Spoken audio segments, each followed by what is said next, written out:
As you know, Aaron, because you've been on the air most of the day, as I have, we don't even know what day it is anymore. One of the challenges of covering this story is the information comes at us and in small pieces, and we're just beginning to be able to put some of this stuff together. The Attorney General, John Ashcroft, confirming that the suspected hijackers actually were, some of them, trained in the United States as pilots.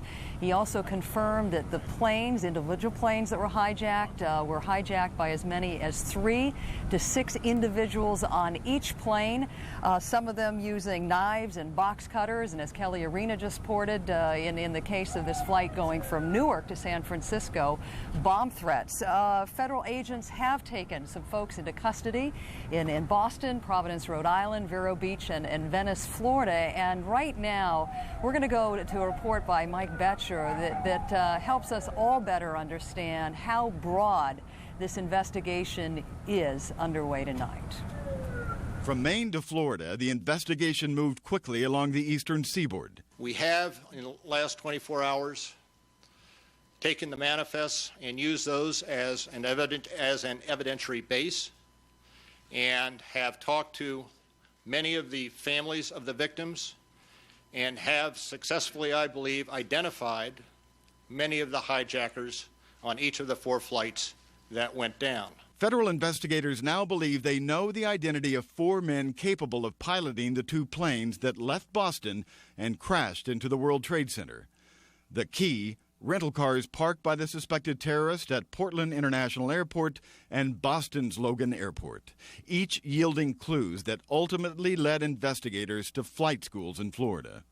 A number of the suspected hijackers were trained as pilots in the United States. Rental records for the car left in Portland brought investigators to residences in Vero Beach, Florida, which were searched by the FBI.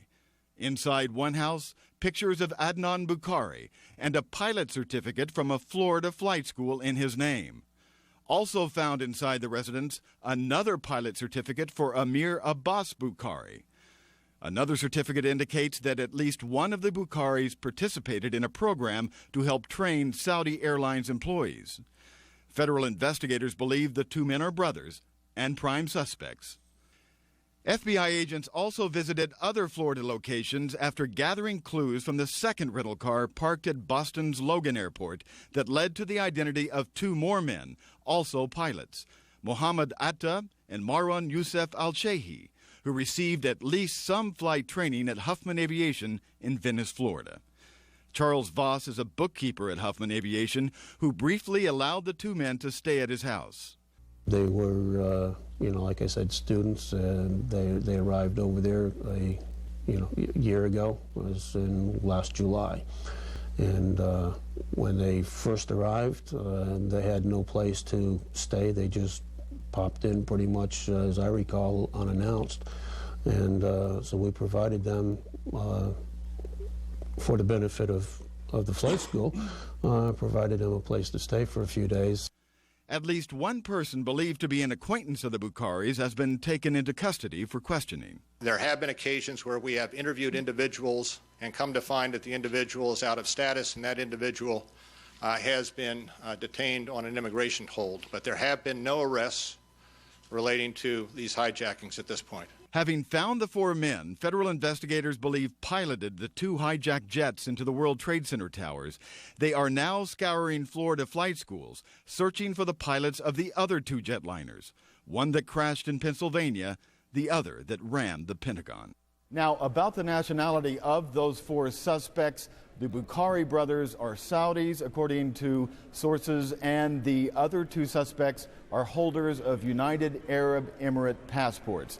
Now, we have several new pieces of information provided by CNN correspondent Eileen O'Connor, who has been providing new information all day long. She says 3 people were taken into custody in an FBI raid at the Westin Copley Hotel in Boston. They are material witnesses. They were not arrested. They are material witnesses. They have also learned, according to her sources, federal investigators, they've also learned that 7 of the airline tickets were purchased with 1 credit card. That is a critical piece of information, according to those investigators. As well, we've learned that, and Eileen O'Connor has learned that America Online, which is the parent company of CNN, has handed over records on email accounts that were used by suspects in this case. And as well, Eileen O'Connor is reporting that 2 hijackers used a ferry to get to the United States to Bar Harbor, Maine, from Nova Scotia. So they used a ferry to reach this country. Paula? Mike, if you could clear up something for us tonight. I know some of the officials I've talked to are quite sensitive about calling these men who have been taken into custody as suspects. Can we, with great comfort, call all these men that are being questioned suspects tonight, or just a couple of them? What is their status? Well, Paula, those who are living, who were taken, the people at the hotel who were taken, are material witnesses. We're not calling them suspects. The federal investigators aren't calling them suspects.